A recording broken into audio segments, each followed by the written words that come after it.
لله الأسماء الحسنى فادعوه بها وذروا الذين يلحدون في أسمائه سيجزون ما كانوا يعملون.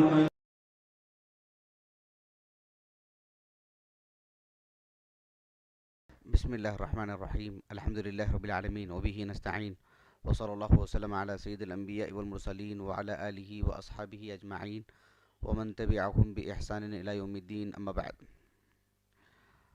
اللہ سبحانہ و تعالیٰ کی صفات علیہ میں سے آج انشاءاللہ الفرح، اس سے متعلق پڑھیں گے انشاءاللہ.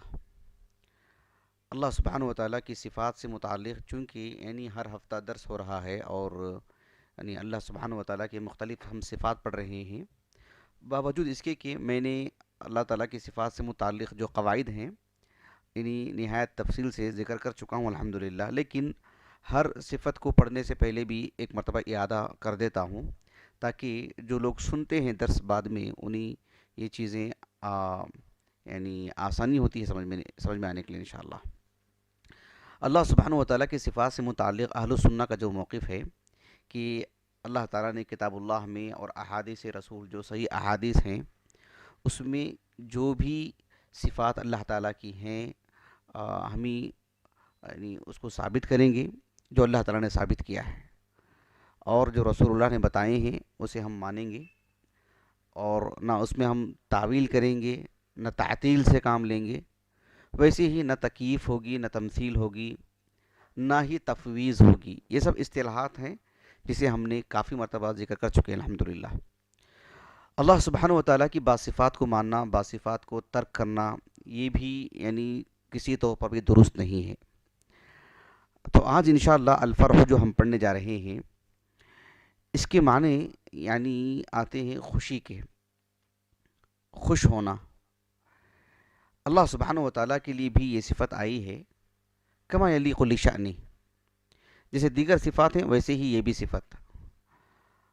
جس طرح سے انسان کو خوشی ہونے کے لیے جو جذبات بنتے ہیں نا، کیسے جذبات بنتے ہیں اس کے، بالکل وہ جذبات رکھ کر کے جب ایک انسان سمجھتا ہے کہ اللہ تعالیٰ کے لیے خوشی ہوتی ہے تو ویسے جذبات بنتے ہیں، اس وجہ سے اللہ کی شان نہیں ہے، تو یہ غلط ہے. کیونکہ اللہ سبحانہ و تعالیٰ کے لیے اس طرح کے جذبات کو سمجھنے کے ہم مکلف ہیں کیا کہ اللہ تعالیٰ کے جذبات بھی ایسے ہوں گے؟ نہیں. ہمارا کام یہ ہے کہ اللہ تعالیٰ کے لیے صفت بتلائی گئی ہے ہم اس کو مان جائیں. اس میں کیا کیفیت ہے وہ ہم کو نہیں بتلائی گئی وہ کیفیت. یہ بہت اہم اصول ہے، کیونکہ اس طرح کی صفات جو ہیں جہمیہ نے اور پھر انہی سے لی گئی یہ چیز ہے. اشاعرہ جو لیتے ہیں، جتنے بھی اشاعرہ ہیں ہمارے ہندو پاک میں اور بالکل عرب دنیا میں بھی، سعودی عرب وغیرہ چھوڑ کر، یہ اشاعرہ کی جو کثرت ہے یہ دیکھیں گے آپ، پہلے ان کے اندر ایک شبہ آتا ہے کہ اس طرح کی صفات کو ماننے سے یہ لازم آئے گا کہ پھر اس طرح کے جذبات بھی آئیں گے نا. تو یہ مشبہ ہیں یہ لوگ، کہ پہلے ان کے اندر وہ مشبہ ہونے کا مرض آتا ہے کہ تشبیہ لازم آئے گی، پھر اس کے ایک غلطی کے نتیجے میں ایک غلطی انجام کر دیتے ہیں. یہ غلط چیز ہے. اہل السنہ کا موقف بالکل صاف ستھرا ہے. اہل السنہ وسطیت سے متصف ہے الحمدللہ. تو دیکھیے اس سلسلے میں جو دلائل ہیں، قرآن مجید میں اللہ سبحانہ و تعالیٰ کے لیے الفرح یہ صفت تو نہیں ہے، لیکن یہ فعل استعمال ہوا ہے، بطور اسم کے استعمال ہوا ہے مختلف لوگوں کے لیے. جیسے اللہ رب العالمین نے سورہ یونس میں بیان فرمایا قل بفضل اللہ وبرحمتہ فبذلک فلیفرحوا. اللہ رب العالمین نے قرآن مجید کو جو نازل فرمایا، قرآن مجید کو اللہ تعالیٰ نے آخری کتاب کے طور پر نازل فرمایا، اور وہ شفا ہے ہر طرح کے مرض کے لیے. اللہ رب العالمین نے قرآن مجید کو جب نازل فرمایا تو کہا کہ قل بفضل اللہ وبرحمتہ وبذلک فلیفرحوا، کہ اہل ایمان اس سلسلے میں انہیں مسرت حاصل ہو، وہ خوش ہوں، اللہ تعالیٰ کی بارگاہ میں وہ شکرانہ ادا کریں کہ اللہ تعالیٰ نے کس قدر عظیم نعمت سے انہیں نوازا ہے، کتاب اللہ سے، یہ اللہ کا کلام ہے. فلیفرحوا، فرحہ سے، یہ اس معنی میں بھی استعمال ہوتا ہے کہ انسان اتنا خوش ہو جائے کہ عجب کا شکار ہو جائے اور وہ متکبر بن جائے.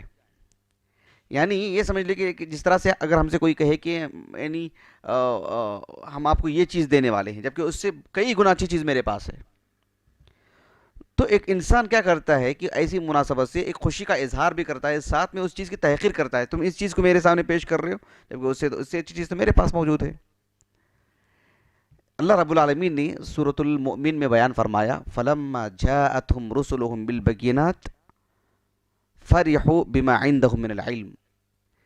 جب انبیاء علیہم الصلوۃ والسلام ہماری تعلیمات لے کر کے ان تک پہنچے تو فَرِحُوا بِمَا عِندَهُم مِّنَ الْعِلْمِ، ان کے پاس جو دنیاوی علم تھا اسی پر وہ اترانے لگے کہ ہمارے پاس جو ہے وہ بہت کچھ ہے، تم الگ سے کیا بتانے کے لیے آئے ہو. تو فَرِحُوا کہا رب العالمین نے.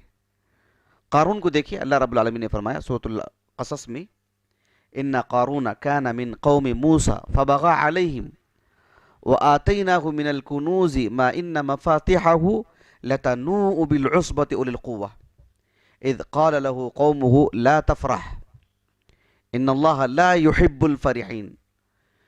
فرعون قارون کی قوم کے لوگوں نے کیا کہا اسے؟ لا تفرح، یعنی خوش مت ہو، یہ نہیں، یہ معنی نہیں اس کا، اترا مت، اتنا مت اترا.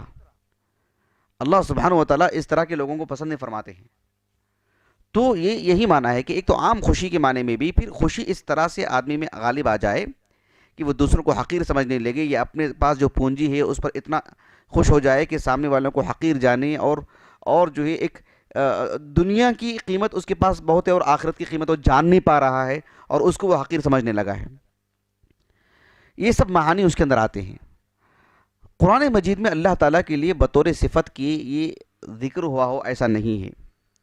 احادیث مبارکہ میں اس کا ذکر ہے. مثال کے طور پر ایک حدیث مبارکہ آتی ہے، صحیح بخاری اور صحیح مسلم دونوں میں حدیث موجود ہے. صحیح مسلم میں کچھ تفصیل کے ساتھ ہے، متفق علیہ حدیث ہے اصلاً. صحیح بخاری میں کتاب الدعوات اور صحیح مسلم میں کتاب التوبہ. صحیح بخاری میں اس کا نمبر ہے 6308 اور صحیح مسلم میں 2675. الفاظ صحیح مسلم، لفظ جو صحیح مسلم کا ہے یہ. ابو ہریرہ رضی اللہ عنہ کہتے ہیں کہ اللہ کے رسول نے کہا صلی اللہ علیہ وسلم، یہ حدیث مبارکہ حدیث قدسی ہے. حدیث قدسی کا مطلب سمجھتے ہیں؟ انشاءاللہ حدیث قدسی سے متعلق مستقل ایک محاضرہ دے دیں گے تاکہ بات سمجھنے میں آسانی ہو. اس سے متعلق جتنی باتیں ہو سکتی ہیں سب کا احاطہ کر کے دیں گے انشاءاللہ باذن اللہ تعالی. کہ قال اللہ عز وجل، اللہ تعالیٰ نے فرمایا انا عند ظن عبدی بی، میرے بندے کا گمان مجھ پر جیسے ہوتا ہے میں اس کے ساتھ ویسے ہی برتاؤ کرتا ہوں. نہیں کتنی مشکل گھڑی آ جاتی ہے جب انسان کہتا ہے کہ جو ہے نہیں انشاءاللہ اللہ تعالیٰ کا راستہ نکالے گا، تو اللہ تعالیٰ ضرور راستہ نکالتا اس کے لیے. اگر کوئی کہتا ہے کہ میں تو پھنس گیا ہوں، اب تو نکلنے کا کوئی راستہ نہیں، اب کہاں سے ہوگا، اور اللہ تعالیٰ سے ایک طرح سے مایوس ہو جاتا ہے، تو راستے نہیں نکلتے اس کے لیے، راستے نہیں بنتے اس کے لیے. بہرحال اس کے بعد اللہ کے رسول نے کہا صلی اللہ علیہ وسلم وَأَنَا مَعَهُ حَيْثُ يَذْكُرُنِي وَاللَّهِ لَلَّهُ أَفْرَحُ بِتَوْبَةِ عَبْدِهِ مِنْ أَحَدِكُمْ يَجِدُ ضَالَّتَهُ بِالْفَلَاتِ وَمَنْ تَقَرَّبَ إِلَيَّ شِبْرًا تَقَرَّبْتُ إِلَيْهِ ذِرَاعًا وَمَنْ تَقَرَّبَ إِلَيَّ ذِرَاعًا تَقَرَّبْتُ إِلَيْهِ بَاعًا وَإِذَا أَقْبَلَ إِلَيَّ يَمْشِي أَقْبَلْتُ إِلَيْهِ أُهَرْوِلُ. بہت معروف حدیث ہے یہ.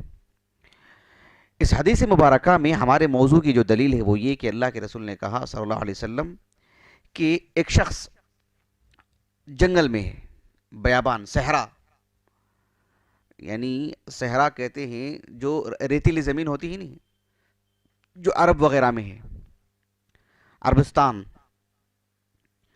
اور اس میں ایک آدمی سفر کر رہا ہے.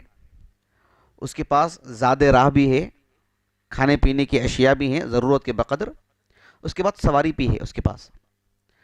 اور ہوتا یہ ہے کہ اچانک اس کی وہ چیزیں وہ غائب پاتا ہے، اچانک وہ چیزیں اس کی وہ غائب پاتا ہے. اور کتنا دکھی ہو جائے گا. وہ اکیلا ہے، اس کے پاس کوئی چیز نہیں، جو چیزیں تھیں کھانے پینے کی وہ بھی غائب ہیں، اور جہاں تک وہ پہنچنے کے لیے اس کے پاس سواری کی ضرورت تھی وہ بھی غائب ہے. پھر کچھ دیر کے بعد وہ اچانک وہ مل جاتی ہیں اس کو. کتنی خوشی ہوگی اس کو. اللہ کے رسول، اب دیکھیے یہ جس شخص کے ساتھ ایسا معاملہ آئے گا وہ اس کے جذبات کو سمجھ سکتا ہے۔ اللہ کے رسول نے کہا صلی اللہ علیہ وسلم، جب ایک بندہ گناہ کر لیتا ہے تو گویا کہ وہ راستہ گم کر گیا ہے، وہ بدل گیا ہے راستہ، اس کا کچھ اور راستے میں چلا گیا ہے، پھر وہ پلٹ کر کے اس راستے میں آتا ہے اور اللہ تعالیٰ سے رجوع کرتا ہے، اللہ تعالیٰ کی طرف، وہ ہے کہ اصل راستے پر آ چکا ہے وہ، تو اللہ سبحانہ و تعالیٰ کو اس سے کہیں زیادہ خوشی ہوتی ہے۔ یعنی جس طرح سے ہم ہمارے اس ملک میں رہتے ہیں،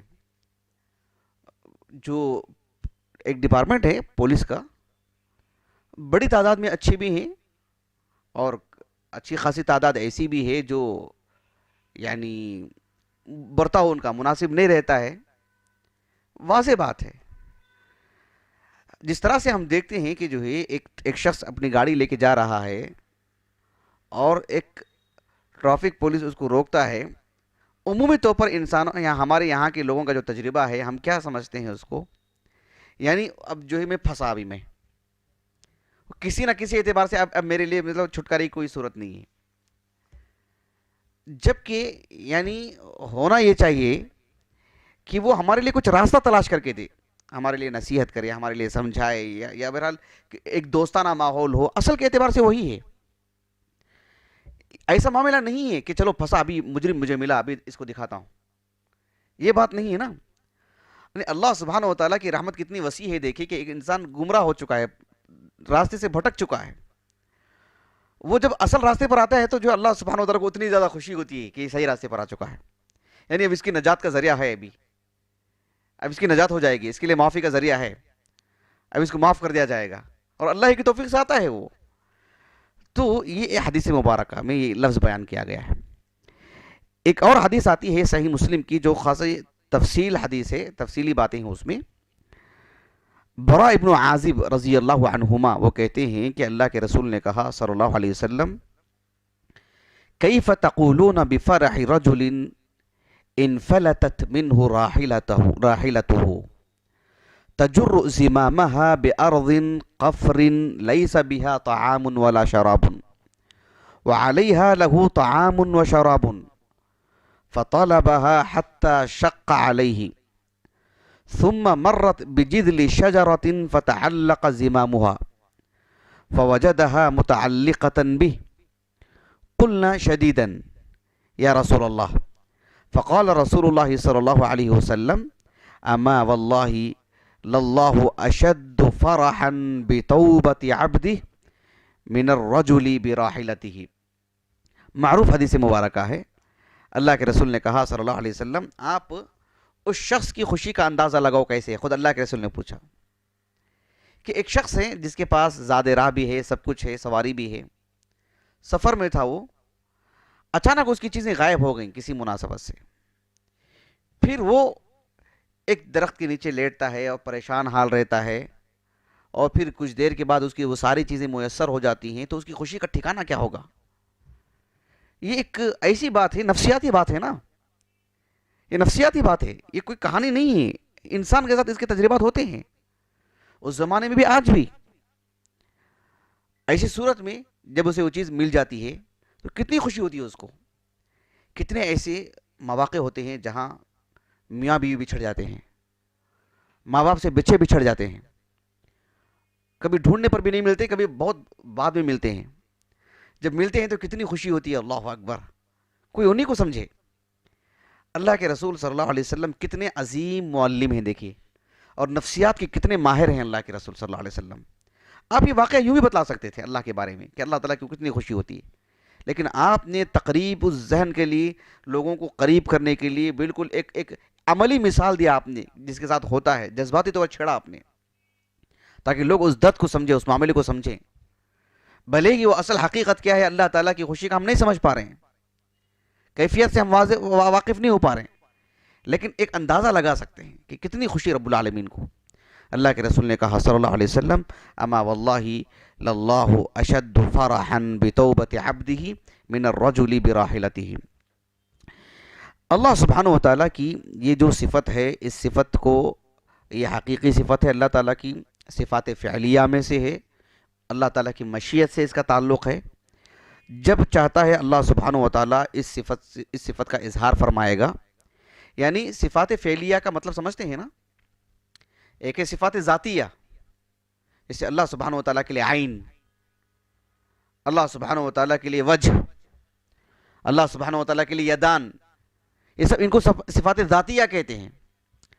یعنی اللہ تعالیٰ سے جدا نہیں ہوتے کبھی، یہ ہمیشہ. صفات فعلیہ کا مطلب کیا ہے کہ ان صفات سے اللہ تعالیٰ ازل سے متصف ہے، لیکن اس کا اظہار اپنی مشیت کے مطابق جب چاہتا ہے کرتا ہے. خلق اللہ سبحانہ و تعالیٰ کی صفات فعلیہ میں سے ہے، شروع سے متصف ہے، لیکن جب ارادہ فرماتا ہے خلق فرماتا ہے. عین کا تعلق ایسا نہیں ہے آنکھ سے کہ وہ صفات فعلیہ میں سے ہے، جب چاہتا ہے اس کا اظہار فرماتا ہے، ایسا نہیں ہے نا. ید کا تعلق صفات فعلیہ میں سے نہیں، صفات ذاتیہ میں سے ہے. صفات فعلیہ یعنی اللہ تعالیٰ اس صفت سے ازل سے متصف ہے، لیکن اس کی مشیت پر اس کا انحصار ہے کہ جب چاہتا ہے اظہار فرماتا ہے. جیسے اللہ تعالیٰ غفور ہے، مغفرت سمجھ رہے ہیں؟ یعنی اللہ سبحانہ و تعالیٰ کی جو صفت ہے یہ صفات فعلیہ میں سے ہے، یعنی جب چاہتا ہے اللہ تعالیٰ مغفرت فرماتا ہے، اس کا تعلق صفات فعلیہ میں سے.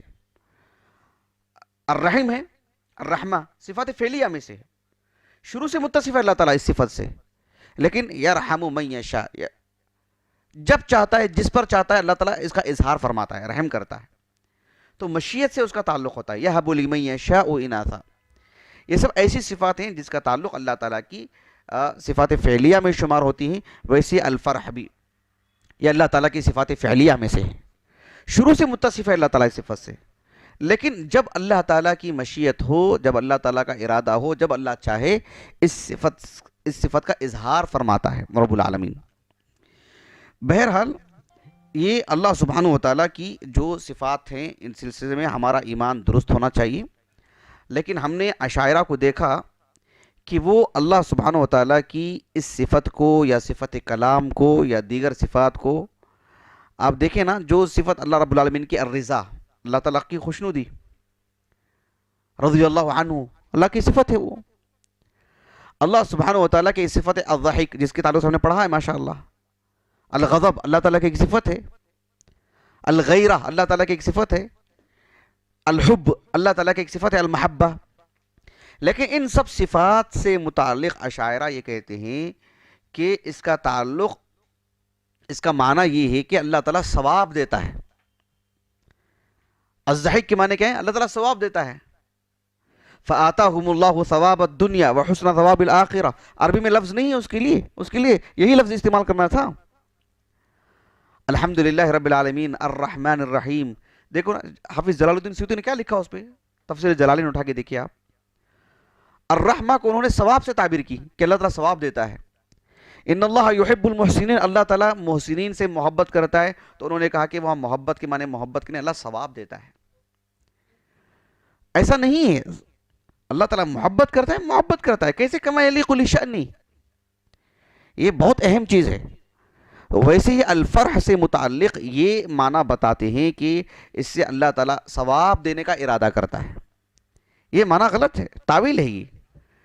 یعنی اللہ سبحانہ و تعالیٰ کے بارے میں آپ کون ہوتے ہیں جو ایک زائد بات بولتے ہیں؟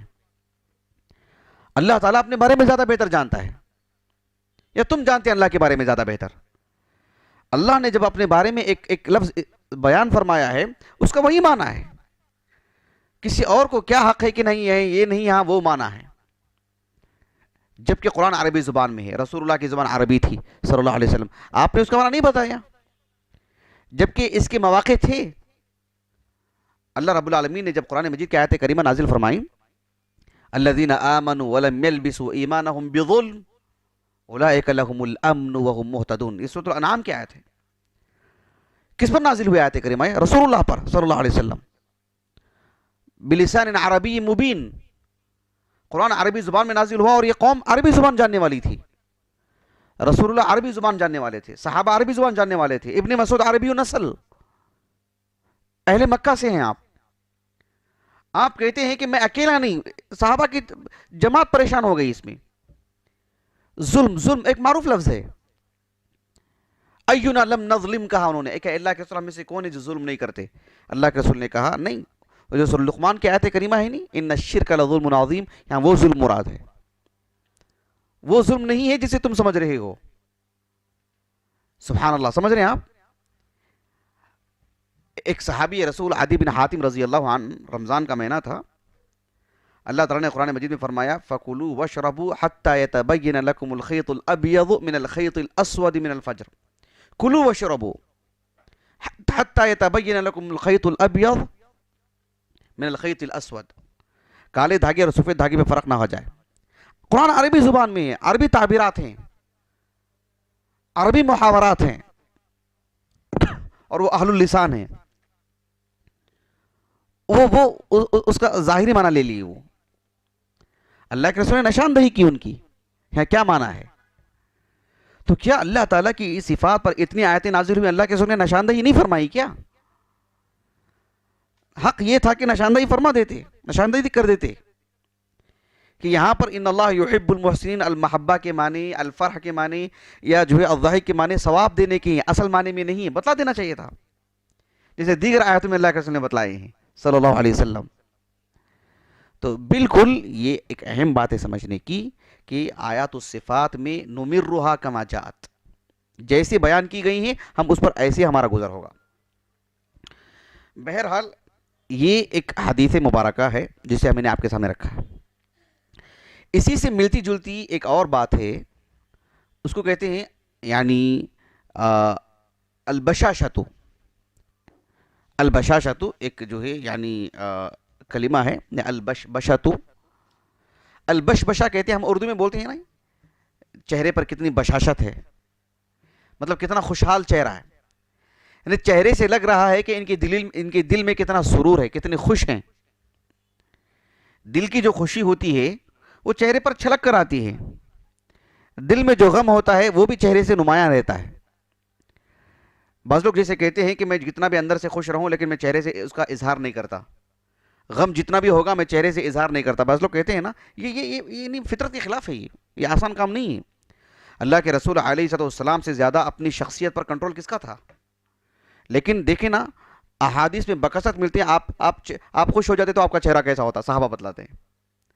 آپ مغموم ہوتے تو چہرہ صحابہ بتلاتے تھے کہ آپ مغموم ہیں، آپ غصے میں ہوتے تو صحابہ بتاتے کہ آپ غصے میں ہیں۔ یعنی انسان کی جتنی کیفیات ہو سکتی ہیں، جو کچھ انسان کو لاحق ہوتا ہے اس حساب سے آپ کا چہرہ بنتا تھا، فطری چیز ہے یہ۔ اللہ کے رسول سے بڑھ کر کے کس کو اپنے آپ پر جو تملق ہے کنٹرول ہو سکتا ہے؟ لیکن آپ کی شخصیت باکمال ہونے کے باوجود بھی، اور یہ کمال کا حصہ ہے، باکمال ہونے کے باوجود بھی نہیں کہنا چاہیے بلکہ کمال کا حصہ ہے وہ، مطلب یہ کہ وہ شخص اپنی مطلب صحیح تعبیر کرتا ہے اپنے اندرون کو، یہ مطلب ہے اس کا۔ تو اللہ کے رسول علیہ السلام نے اللہ تعالیٰ کے بارے میں ایک صفت یہ بھی بتائی ہے جو میں آپ کو حدیث سنانے جا رہا ہوں۔ ایک حدیث مبارکہ ہے جسے امام ابن ماجہ، اصلاً سنن ابن ماجہ میں حدیث ہے، مسند احمد میں بھی ہے، مسند طیالسی میں بھی ہے، حدیث کی دیگر کتابوں میں بھی ہیں۔ شیخ محمد ناصر الدین البانی نے رحمہ اللہ اس حدیث کو صحیح سنن ابن ماجہ میں صحیح کہا ہے۔ ابو ہریرہ رضی اللہ عنہ کہتے ہیں کہ آپ صلی اللہ علیہ وسلم نے فرمایا ما توطن رجل مسلم المساجد للصلاة والذکر، جو مسلمان بھی مسجد کو اپنا وطن بنا لیتا ہے نماز کے لیے، اور الذکر سے مراد عموم ہے، صرف ذکر الہی نہیں، تعلیم تعلم سب اس کے اندر داخل ہے۔ جو شخص مسجد کو اپنا وطن بناتا ہے الا تبشبش اللہ لہ، اللہ تعالیٰ اس کے لیے بشاشت کا اظہار فرماتا ہے۔ کیسے؟ کما یتبشبش اہل الغائب بغائبہم اذا قدم علیہم، دو دوست ہیں، دو اپنے ہیں، میاں بیوی ہیں، ماں باپ ہیں، اس کے بچے ہیں، قریبی دوست ہیں، زمانے سے جدا تھے، اچانک آمنا سامنا ہوتا ہے اور معلوم ہوتا ہے کہ وہ آج آ رہے ہیں، تو اس کے لیے استقبال میں کیسے خوشی کا اظہار کر کے آگے بڑھتے ہیں۔ تو جو لوگ مسجد کو اپنا وطن بناتے ہیں، اللہ کے رسول نے کہا صلی اللہ علیہ وسلم، یعنی الا تبشبش اللہ لہ، اللہ تعالیٰ اس کے لیے بشاشت کا اظہار فرماتا ہے۔ گویا کہ ایک شخص باہر تھا، غائب تھا، اچانک آ گیا تو اس کے لیے کیسے استقبال ہوتا ہے، کتنی خوشی کا اظہار ہوتا ہے، وہ اللہ سبحانہ وتعالیٰ اس کے لیے کرتا ہے۔ اس حدیث کے اندر بھی یہ لفظ استعمال ہوا ہے جو اللہ سبحانہ وتعالیٰ کے لیے یعنی اسی معنی میں مستعمل ہے۔ میں ایک قدیم عالم دین کا ایک قول پڑھا کر کے سناتا ہوں آپ کو۔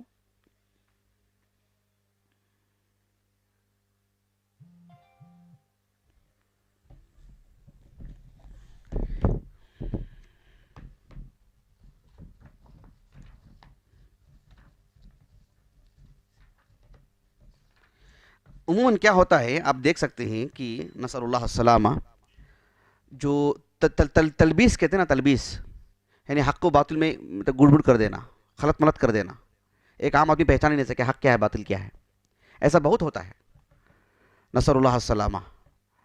یہ یہود و نصارہ بھی کر چکے ہیں اور کرتے بھی ہیں آج، اور آج جو ہے مسلمانوں کا ایک بڑا حصہ جو اہل باطل کا ہے، اہل بدعت کا ہے، وہ ان کا سب سے بڑا ہتھیار یہی ہوتا ہے، تلبیس۔ اب غور طلب بات کیا ہے وہ دیکھیے آپ، کہ آج ہم اہل السنہ کے اس عقیدے کو بیان کرتے ہیں تو بھئی یہ کب سے بیان کیا جا رہا ہے؟ تعویل کرنے کو اہل السنہ کا موقف بتلاتے ہیں۔ دلیل پوچھیں گے تو حافظ سیوطی کو دیکھو، حافظ ابن حجر کو دیکھو، امام نووی کو دیکھو، امام قرطبی کو دیکھو، فلاں کو دیکھو، ٹھیک ہے، کتنے لوگوں کے نام لے رہے ہیں آپ؟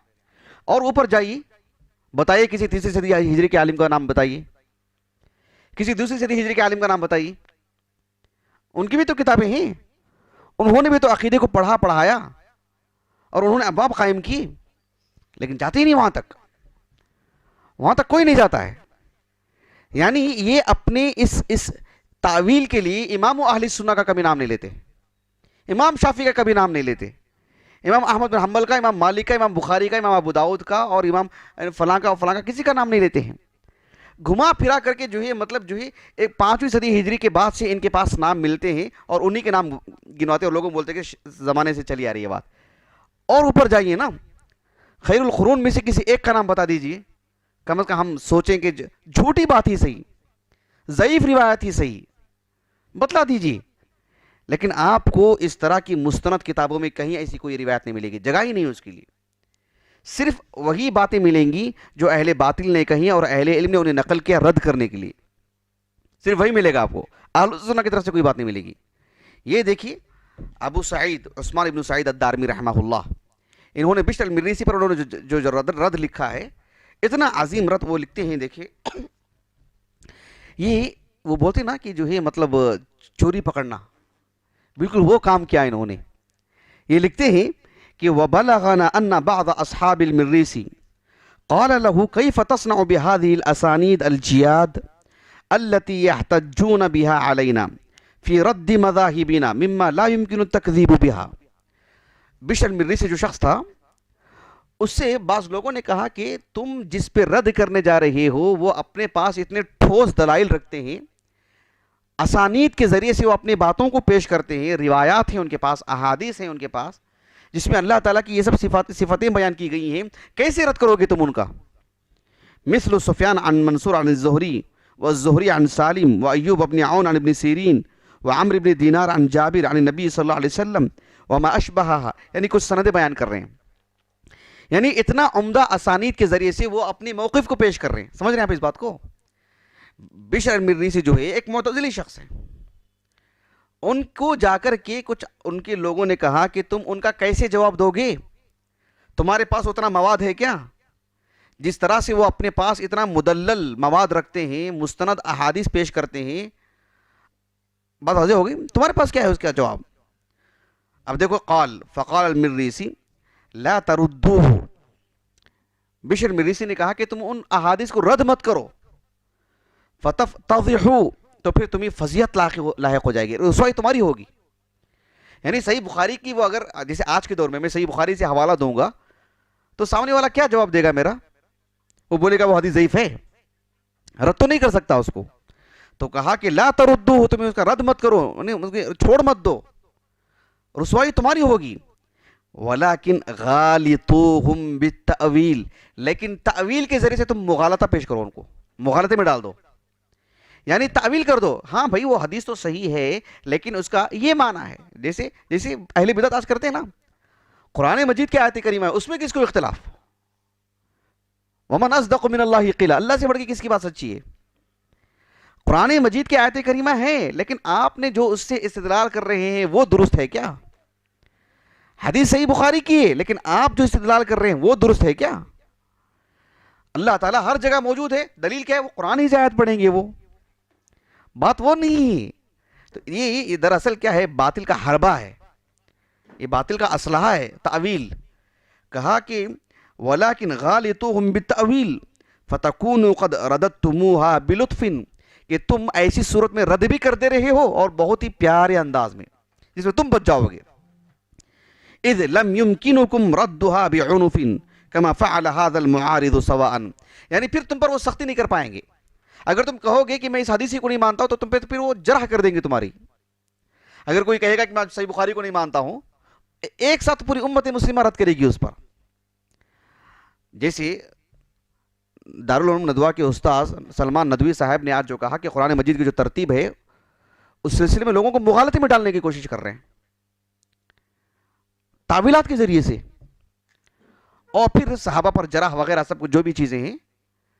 تو یہ لوگ کیا کرتے ہیں؟ پھر فوراً صفائی ایسے دے دیتے ہیں، ایسی تعویلات پیش کر دیتے ہیں کہ خود کو لوگوں کے سامنے بری کرنے کی کوشش کرتے ہیں۔ صاف لفظوں میں یہ نہیں کہہ دیتے کہ میں اس کو نہیں مانتا ہوں، یہ ایک باطل چیز ہے، کیونکہ پھر ایک ساتھ جرح کرنے میں آسانی ہوگی ان کو۔